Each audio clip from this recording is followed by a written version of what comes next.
സങ്കീർത്തനങ്ങൾ അധ്യായം 41. രോഗശയ്യയിൽ ആശ്വാസം. ദരിദ്രരോട് ദയ കാണിക്കുന്നവൻ ഭാഗ്യവാൻ. കഷ്ടതയുടെ നാളുകളിൽ അവനെ കർത്താവ് രക്ഷിക്കും.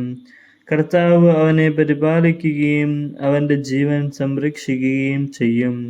അവൻ ഭൂമിയിൽ അനുഗ്രഹീതനായിരിക്കും. അവിടുന്ന് അവനെ ശത്രുക്കൾക്ക് വിട്ടുകൊടുക്കുകയില്ല. കർത്താവ് അവന് രോഗശയ്യയിൽ ആശ്വാസം പകരും.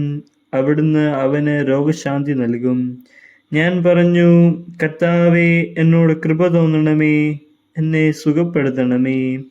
ഞാൻ അങ്ങേക്കെതിരായി പാപം ചെയ്തു പോയി. എൻ്റെ ശത്രുക്കൾ എന്നെക്കുറിച്ച് ദുഷ്ടതയോട് പറയുന്നു. അവൻ എപ്പോൾ മരിക്കും? അവൻ്റെ നാമം എപ്പോൾ ഇല്ലാതാകും?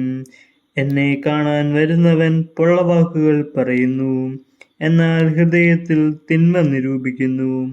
അവൻ പുറത്തിറങ്ങി അത് പറഞ്ഞു പരത്തുന്നു. എന്നെ വെറുക്കുന്നവർ ഒന്നു ചേർന്ന് എന്നെക്കുറിച്ച് പിറുപിറുക്കുന്നു. അവർ എന്നെ അങ്ങേയറ്റം ദ്രോഹിക്കാൻ വട്ടം കൂടുന്നു. മാരകമായ വ്യാധി അവനെ പിടികൂടിയിരിക്കുന്നു. അവൻ ഇനി എഴുന്നേൽക്കുകയില്ല എന്ന് അവർ പറയുന്നു. ഞാൻ വിശ്വസിച്ചവനും എൻ്റെ ഭക്ഷണത്തിൽ പങ്കുചേർന്നവനുമായ എൻ്റെ പ്രാണസ്നേഹിതൻ പോലും എനിക്കെതിരായി കുതികാൽ ഉയർത്തിയിരിക്കുന്നു. കർത്താവേ, എന്നോട് കൃപ തോന്നണമേ, എന്നെ എഴുന്നേൽപ്പിക്കണമേ. ഞാൻ അവരോട് പകരം ചോദിക്കട്ടെ.